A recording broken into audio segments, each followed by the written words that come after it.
Are you supposed to? Sorry. We're good. All right, call the meeting to order. The city council, special council workshop. We're ready to go, Mr. Cameron, if you're ready to go. Thank you, Mr. Mayor. Again, I appreciate the opportunity to discuss the budget. Kind of wanted to give the opportunity tonight to go over after there was a lot of information that we covered at the last meeting. And so, as promised at that meeting, we would have kind of before the first reading a meeting where there'd be an opportunity to ask questions. We do have some changes or things that are being worked on before the final reading that are not necessarily going to be a part of the first reading, and we'll go through those tonight. They relate to trying to kind of put a kind of a pulse, if you will, on the stormwater street usage of a way to try to transfer away putting cash in the stormwater budget through projects or funding different things that'll help kind of take the load off of the street deficit. So instead of kind of throwing that into the budget the last minute, kind of wanted to kind of just go over those numbers and show those tonight. But also wanted to provide some information that you'll see at the next council meeting as well. There's two main factors that affected this budget that we talked about. That, again, there was a lot of information that night, but two of them are outlined in this agenda, or it's a resolution, and it's a draft resolution. It's got a couple of attachments to it. This right here. And so what that is the two main factors that affected the budget. Does staff have copies of this information? Do I have copies? Okay. Okay. But in this, we asked for two instruments to be drafted. Ron worked with is how we arrived at the administration fee. So what we've done is this, instead of putting it into a spreadsheet that night that we could not explain, this is what we would hand an auditor if they came in. They said, how did you arrive at your administration fee that is being transferred? Why this document is important is because this is a document that did not exist that we need to have on file, or this is the methodology of how we arrived at how each department was paying for an administrative transfer fee. Why it's being put in a resolution is that it's something that we've adopted. While we do not believe it's exactly perfect, it's a methodology that's better than just saying, hey, who has the ability to pay? I'm not saying that's necessarily how it's done, but when only 4 departments have it, it needed to be divided amongst all the departments, and that's why there's an administration fee in every department this year. What this document does is it demonstrates how we arrived at those numbers. I'm not going to say that if someone comes in and says, okay, why did you do this and why did you do that, you need to work on that internal process, that we're not open to even modifying this more. But that one document had about almost a $200,000 negative impact to the general fund because of the amount of money that was being transferred out of the other departments. So when people ask, well, what happened to the fund? What happened to the money? The admin fee was assessed a formula to create based upon how much administration creates demand to those departments. Is that clear as mud? But I just wanted to show that we have a document. I want to make sure that we approve it by resolution. Again, that's probably more for auditing purposes when they look at it. Hey, we worked on it, we talked about it. So if you have any questions between now and then about that document, or you want to ask, I'm going to say give us a call and let us know. The second one is the motor fuel sales tax. So we're transferring, again, to balance this budget, the entire amount of motor sales and fuel tax to the police department budget, which is in the general fund. What that is basically demonstrates, so if an auditor or an audit was to be conducted, we have to demonstrate that we have our payroll costs for patrolling. So this has nothing to do with CID, even the chief. There's no administrative cost. This is patrolling. So basically what we do is we take that number. We can use fuel costs, etc. What we've also done is attached the Missouri Constitution section that allows us to do that. And I think there's one piece that's also missing that I would ask that we attach to this is the correspondence that was between ourselves and the general counsel for the auditor's office that showed that if we demonstrated these things, that it could be used for patrolling. That's not, I wouldn't want to attach that to this. Okay, because I believe I had given that to Rod, at your request, so. Well, We'll add that option. I agree. All I'm saying, I'm pointing out that I think we'll add one more thing, but I want to demonstrate that we're providing you how we arrived at that area, so that if we were asked to demonstrate why are you transferring. So what we're doing is we're creating paper trails for all the transfers for all of our money for an audit. That's the pattern that we're working towards. So is to just be able to show why we did it, and for you to understand why we did it. So we ask that you work on it as a resolution as part of the budget approval. And so as we move forward in the future budgets, that's again one of the things that we'll do is we'll demonstrate how we arrived at those numbers and ask for your consideration. Any questions regarding that? Again, this will be on the next agenda for your consideration. We can discuss it again further there, but that's just kind of why that document exists. So, You said the next agenda, that's the next meeting. I'm sorry, the first meeting in December. Okay. So,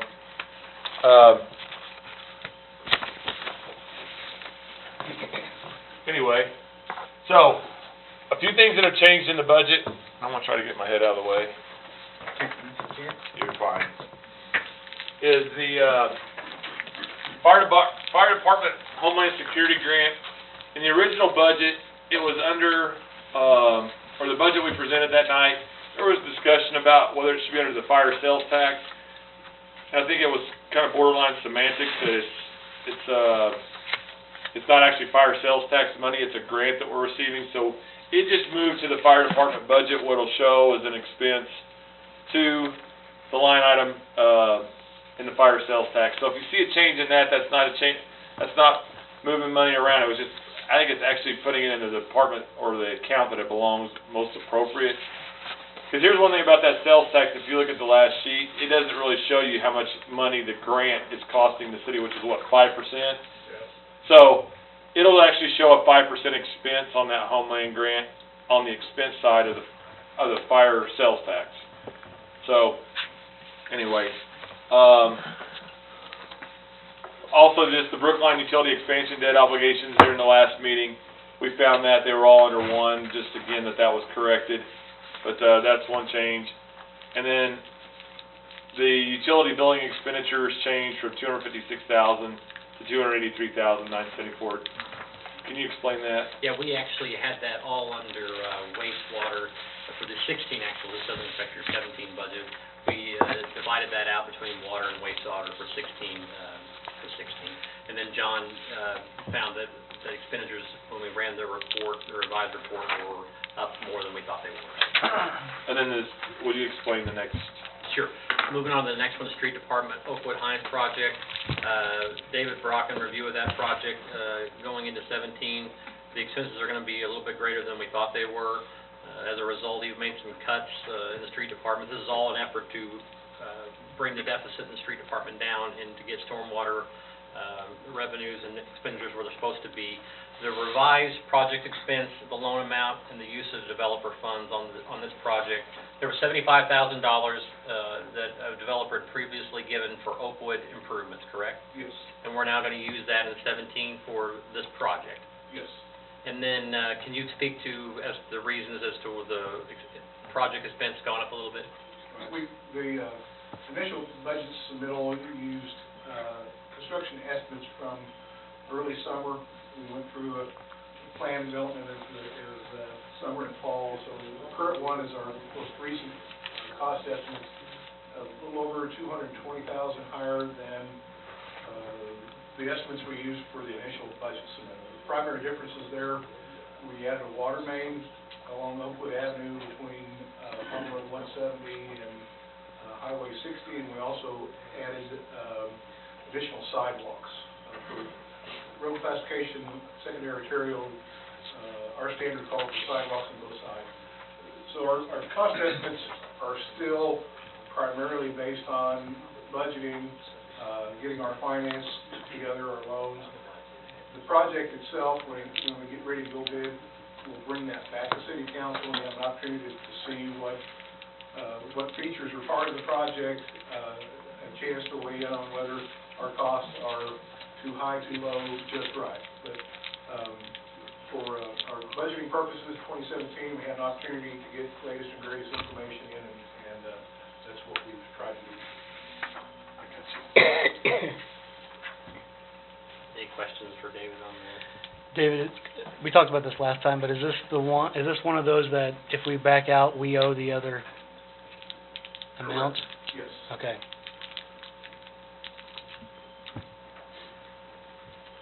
And I was asking Ron, on that Oakwood and Hines project, just to be clear, how much money was, the money that we're talking about that was use of developer funds,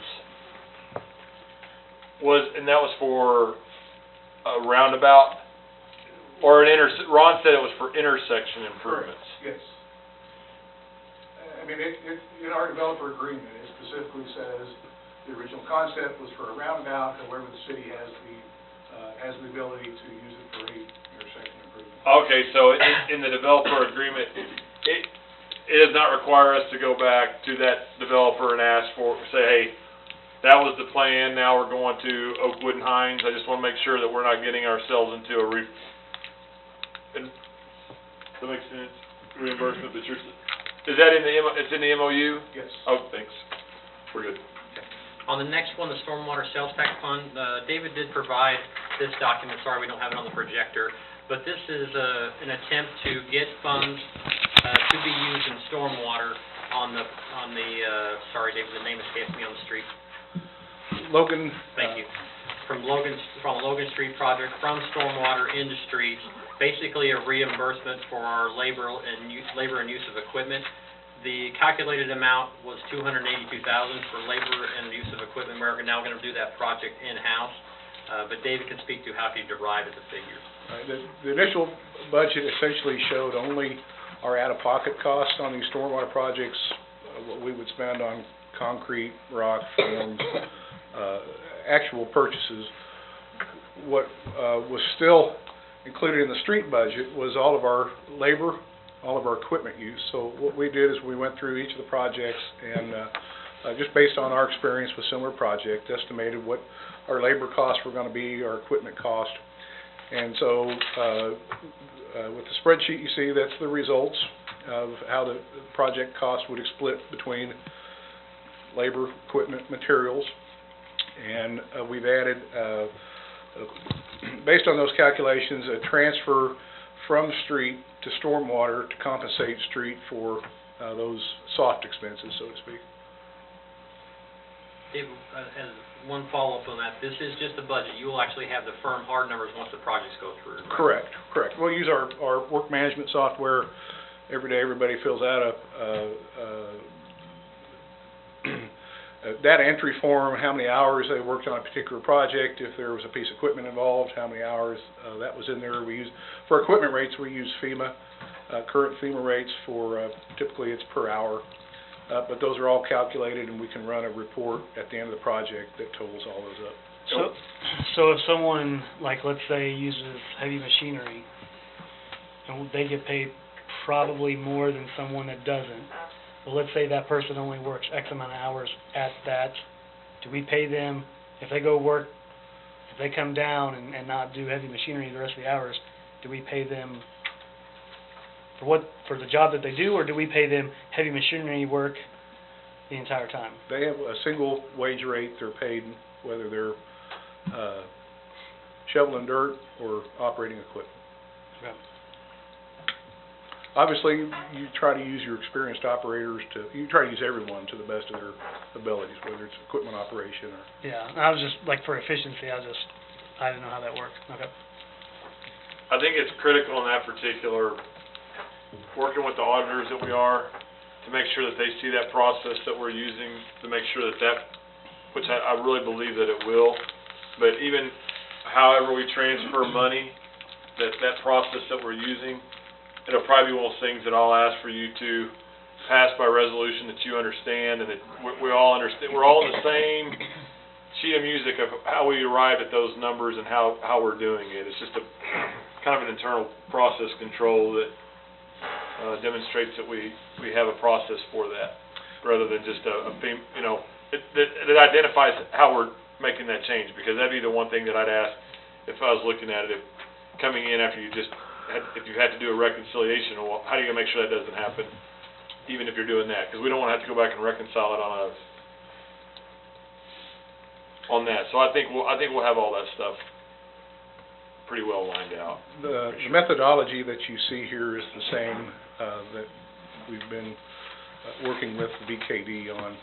And I mean, the good thing is going forward, we're better prepared to document things better. What's happened in the past, it was, you know, the saying, if you didn't document, it didn't happen. There wasn't a lot of effort put in to document every single small project that we did. So we know there's going to be an undercount of what we spent on the stormwater. Going forward, we know what to look for, the things that we need to document that we weren't too particular on before. I want to point out something at this point. I know just for the sake of time, I hate to pull out my red laser pointer, but I'm going to. That number the other night was about 50K? Yes. Yeah, so what the effort is, which is what I appreciate is the work, is because that night we weren't going to just throw a number in there. There's no work to say, how are we going to try to lower that deficit number? Because here's the issue. Until that reconciliation is done on that audit, we don't really know how much money is going to have to be transferred out. So the lower we can get that number, the more projects can be done. It's very hard to commit to doing projects in the street department until we work and know what that actual deficit's going to be, and can we even pay for the projects we got. That's why, I don't know if we'll get to that in the meeting tonight. But so anyway, I applaud the effort of actually trying to put numbers to the project so that we can actually give you something that, you know, it's a educated estimate. So that number on the stormwater budget's it could go up, it could go down. But to try to get that deficit down, I think there's opportunity to do other water projects with revenue and different stuff with the same street crew that might even help draw that number down further. But it's hard to speculate, but it's, I applaud to get it from, what, 650 to 358, but hopefully we can do much better overall with the audit. We'll see. The other question that was brought up, thank you. Let's go to the next, one more slide, right? Yeah, I can get the actual, all 4 cities up there. At the last meeting, the question was asked what other sales tax is doing in other cities. I think this is a pretty telling slide. The one that's going to be, not this one here, the one that's, what he's getting ready to put up there.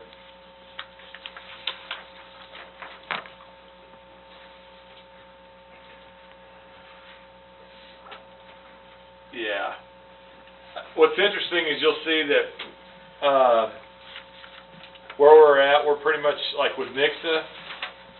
From a tracking perspective, you can follow that they're a little bit lower.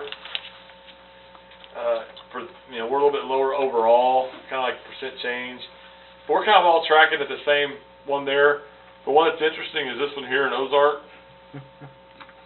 Could be an anomaly, could be just a collection time. To see a 12% increase and then a 2% decrease, those are some real crazy jumps, especially when you consider this 9, 6, 9, 9, and then all of a sudden they were at 6, they jumped to 12. It's hard to review that data and understand, but what's interesting is Greene County has shared it, and the mayor and I were at a meeting. I believe it was at that meeting that they told us they were budgeting for a 0 increase in their sales tax. So it's interesting to see that the county is actually projecting for the year or for this year, 2.5% growth, or we're at 4.72, or at 5.79, and Nixa is 4.72. There's a decline in Ozark. So it's kind of but you asked for that data kind of to say, hey, what other cities were doing. One thing that we can also provide is kind of what the sales tax rate, we don't have it with us tonight, but kind of where we sit from a sales tax perspective. Is this the trend? Yes. Do we have the graph itself? Yes. So, one of the things we wanted to do is put together a trend chart. It kind of showed you what sales tax is doing, just in general over the last, what is that, 1998 to the present.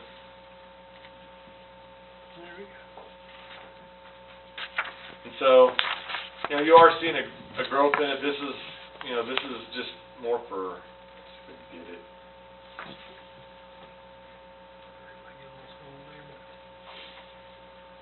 You know, it's, everything kind of, when you look here, everything looks kind of, why it kind of, it just seems a little bit odd when I look at that last two data sets. It looks like it's kind of going up more than the rest, but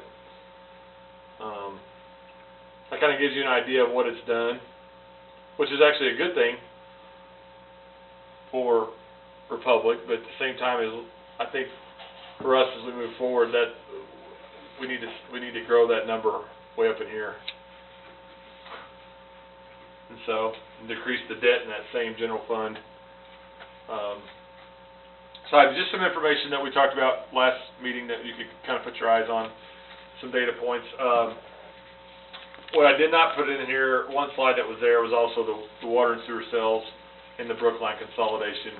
And I do have I didn't add it, but I'm going to add the information. I did confirm that the traffic counts at 60, at 174 and 60 has been on a somewhat of a decline, or has not seen an increase over the last 5 years on the traffic counts. But again, like I say, a lot of that could be going down to Hines, kind of cutting around, or going out to I-44 the other way around town, trying to avoid that intersection. But all that to say is, when people are looking at retail and growing and relocating into Republic, a lot of the stuff that comes into play is sales tax. What are your sales tax numbers doing? Are you declining? What's your traffic counts doing? What's your rooftops doing?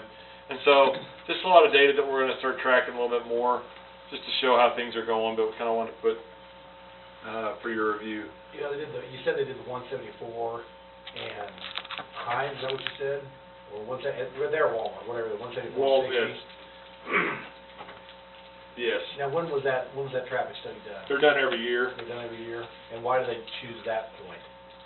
They just choose major intersections in town just to see, because one, it's kind of like their intersection. I mean, I think they look at different areas to try to monitor their long-range plans, but I don't know, we don't get necessarily where to pick, how they pick that intersection, but I'd say that I'd avoid that intersection at all costs myself personally, but it, Yeah.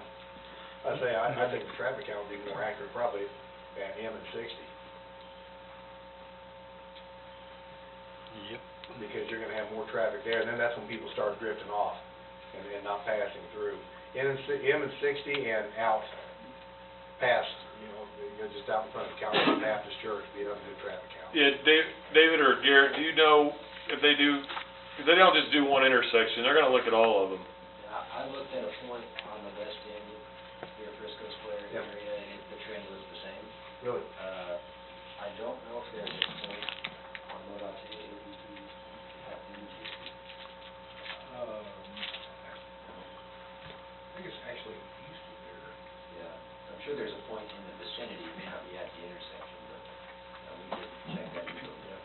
But I think that would be more telling than the Walmart intersection. And of course, like you say, then you can start diverting real easy from the highway.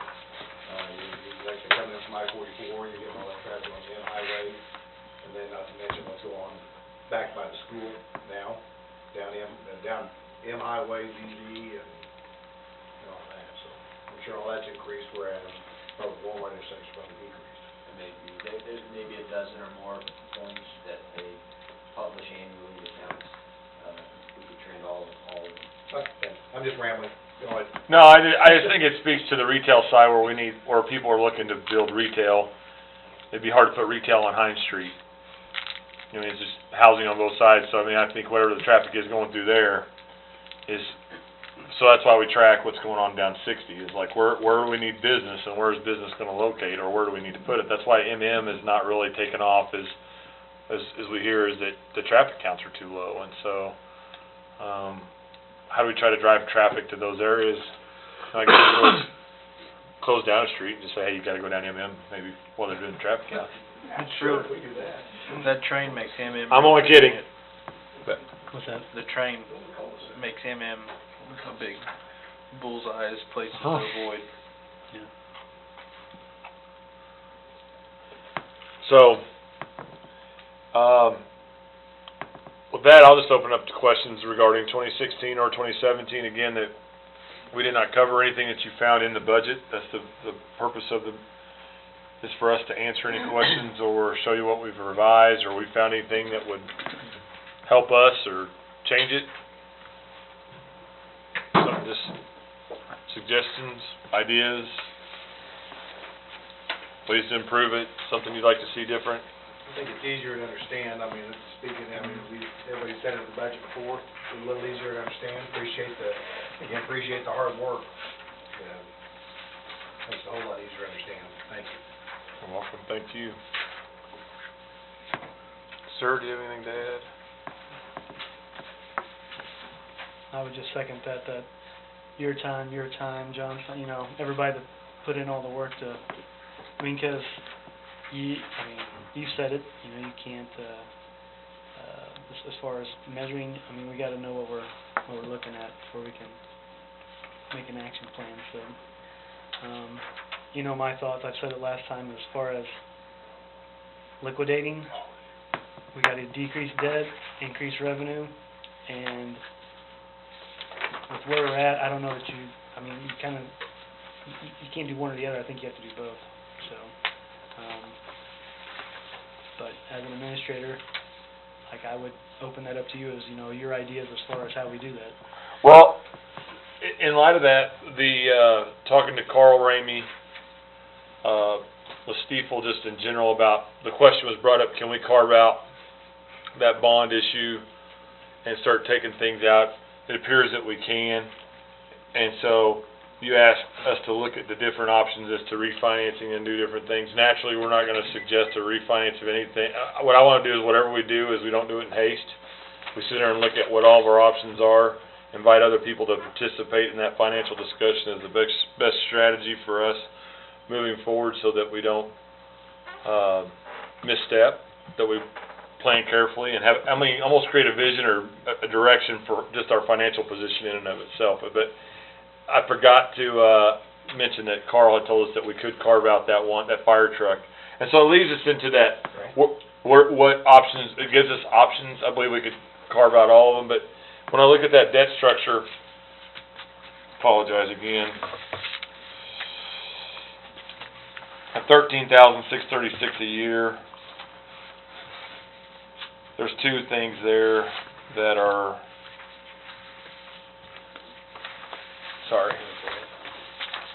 that debt obligation sheet, I'm just looking at what we have for debt obligation is $13,636, and there's a Station 1 remodel of $70,602.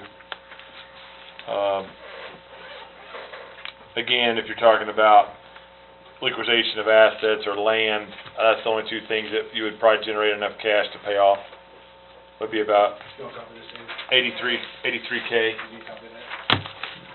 No, is that the Debt obligation. I don't know if that's updated, I can't. Sorry, remember Jerry. if it's updated. Nah, but that would be the discussion that, there you go, here's one there.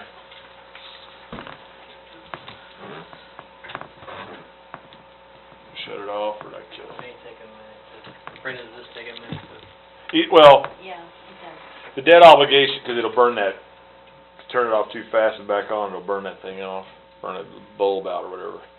13,000 is the debt obligation on the ladder truck. I think if you can carve that thing out and figure out how, well, Here it comes. yeah, you're talking about, you would need about 800 and,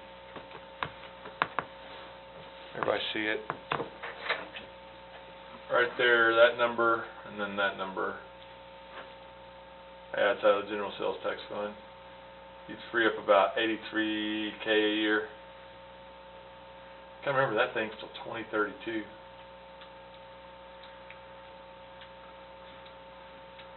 So, it's reduced, it's kinda like again, it's just for more discussion as we go through. One thing is critical, as I mentioned in the last meeting, is we gotta figure out a way to help spur growth and housing and different things to try to start drawing more traffic counts that would draw more retail, to watch that trend on that spreadsheet grow on our general sales tax. We need to continue to see that trend, because that's what's gonna help us address, you know, ideally, you wouldn't want any of those in your general fund at all. That'd be ideal. That's perfect. And so, but that's where we're at. That's where it's at now. But back to the idea of liquidating land, and the only two I'm aware of is the city hall land y'all purchased and the 7.5 acres you got across from high school. And I have no idea the value of what that one would be. Do we know what some of our loan to values are? Like, as far as like the police building was $1 million of outstanding debt, like what would that be loan to value? We could get it. I don't want to make But you know what I mean? Like, I do. it seems like not only do we have long terms, but our loan to value, in my mind, it looks like is extremely high. It's like we just bought the house.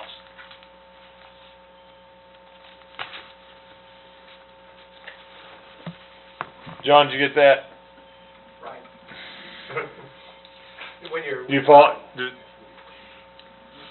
It's an interesting point. Just depends on how Paying all this. the interest up front.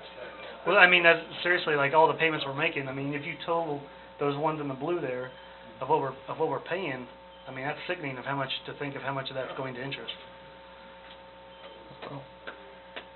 Well, ask what the loan. I know what the loan to value is on the 91 pumper or aerial truck. I guess I shouldn't laugh. 100. I don't know, it doesn't help you give loan to value, but David's saying that, I guess when the police department was built, it was about $3 million. So, I mean, I realized that was in 2003 dollars or 2002 dollars or something. But And I don't know if it was lumped into the refinance. I don't know either. If it didn't, then that would be more. Well, I'm sure it was. Cause it, 2025? yeah. Yeah, that. 2025, is that what that says? Yeah. Anything in 25 is in the So 2010 truck, refund. Oh, so There's a lot. the police building's paying for the truck. Is that right? I don't think we should do that. When was the PD built? 01, 02, somewhere. It was, the PD was a 2001 certificate of participation that got rolled in 2010. So it was 9 years old when it got refinanced. For another 15. I don't know what the payments were between '01 and. I'm sure that it was front loaded with interest. But it's a new day. We're here where we're at. We're going to navigate through it. So, but how the best way to arrive at that is going to just take a lot of discussion about. When you talk about carving something out, where would the funds come? Do you have to have designated funds come from a designated area to carve something out, or how does that? No, you're already paying that. I mean, if you carve it out, you're just going to be taking it out of the same general fund that you're taking it from now. I mean, you can't. That'd be the danger. Like, I've read. I don't believe that. Like, for example, because we're talking about fire, I do not believe at all, from the language I read, that anything in that sales tax initiative remotely discussed expiring debt. So I think that it would still be coming out of the general fund even if you carve it out. Now, I could be completely wrong, but I don't see anything in there, correct? I don't know. The Station 3 was discussed.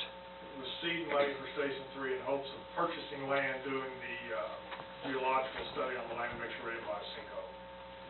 So the only place that would come from would be, say, the replacement fund, general fund replacement fund, cash, it's there. But again, it's already at a place where you're like at 45 days operating cash in that fund balance in general. And ideally, you'd like to have about 90 days operating cash. But that, I mean, again, so dropping it down to, and it wouldn't touch that fund, it wouldn't touch that 733,000. Right. So it's just, I think that it's either the options are to your point is you liquidate to create cash to pay, that's where you'd have to come up with cash to pay for it. Right. Well, that's kind of what, we got property, we got the two properties managed, we got the building back here. If we were to liquidate one of those, that goes to the general fund, which could carve something out, basically. But what would happen is you'd add roughly 83,000 back to the general fund, right? You'd add 83,000 this year to the general fund. Okay. And what that would essentially do is it'd probably keep the motor fuel sales tax transfer down. Well, it wouldn't keep it all, David, but it would get it closer to putting your deficit in street. Then would drop. Say he's got it to 350, you drop it by 80. You still got a delta of 270. So it's it's working your way back to it.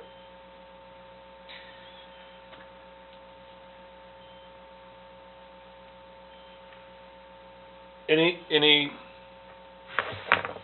feedback, questions, anything you'd like for us to, that you've not been provided? I know there's a lot of information and we talked in a lot of different, what I don't want is, like, I didn't get it. If you don't understand something, just call. It will not, we'd love to answer it. We've gone through these numbers over and over again and don't want to really necessarily want you to feel like, hey, I'm not following you there at all. Just call. But if there's anything that you'd like to see additional, we'd like that feedback as well. I think you will see more graphs and charts that kind of trend with what the growth rate has actually done. Kind of you can see what housing permits. We've got some data that we're putting together, but I think it'd confuse it with the budget to show you kind of what the strategy is for marketing, why we need to grow our revenue to have the ability to do economic development opportunities, why housing is kind of just flattened out. Water and sewer sales, if you look at those, we've got trend data on utility sales. It looks flat, and that's indicative of housing, or not the lack of growth in housing. So I think we could do things to help work on that. And by the way, our new planner started today, so that's good news.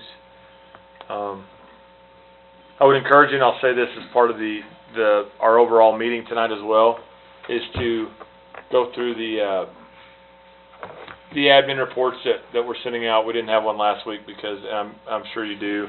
There's just a lot of information that's outlined in there that kind of tells you what's going on. I think sometimes there's a misunderstanding that things that have happened. If it's in that report, it's pretty much what's going on. There's some stuff in there about Carl from Stiefel, so that's outlined in your admin report tonight. So, but questions, comments, concerns? I think I'd like to see maybe, because we'll have one more meeting after this, and maybe that one of the first meetings in January, if we could see some of the graphs of ending 2016 housing and some of the other things you talked about. That might be interesting to see at the council workshop on the first meeting in January. Yeah, we'll try to. Yeah, what I'd like to do also is probably put together you all. We're north. I'm coming back. I'm getting back to it. Ewens. We prefer Ewens. Is a schedule of kind of what some of the topics I foresee that we shall be discussing. Anyway, so because there's a number of topics we need to go over just moving forward, and so we'll have one at the next meeting. I anticipate we need to kind of have a discussion moving forward about where we're at with our noise ordinance, and so believe it or not, that is an issue we need to address. So, Mr. Mayor, that's all I have, or we have, unless. All right. Thank you again, gentlemen. A lot of hard work, and again, like I said last time, I greatly appreciate you guys. All the time you put in. I know this wasn't 4 hours overtime here and there. It was a lot of time. So, again, thank you from everyone at the council. Again, we're going to have our first reading of the budget tonight. Please, council, please look over the budget. If you have any questions, get with Mr. Kelly and Mr. Keeling. If you have any questions, please ask those before the second reading. And that's all I have. So make a motion for adjournment. Do we have to do that, Ron? Do we have the motion to adjourn out here, or just? You didn't make one to go in session. officially or just? I hit the table. Official meeting, so. Okay. That's okay. Then we You are did, you're adjourned. the one that gave me the money, right? Oh, no. Thank you all for showing up. Thank you, Brenda, for the, food, providing us, I just want. nourishment. Always wanted to.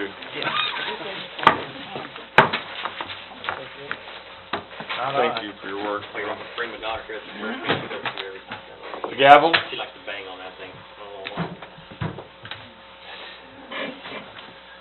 Just sit and walk around. I don't Hey, like to something work. I like to interesting. bang on the drums all I day. didn't Is that- write it down. Did you get that switch down there?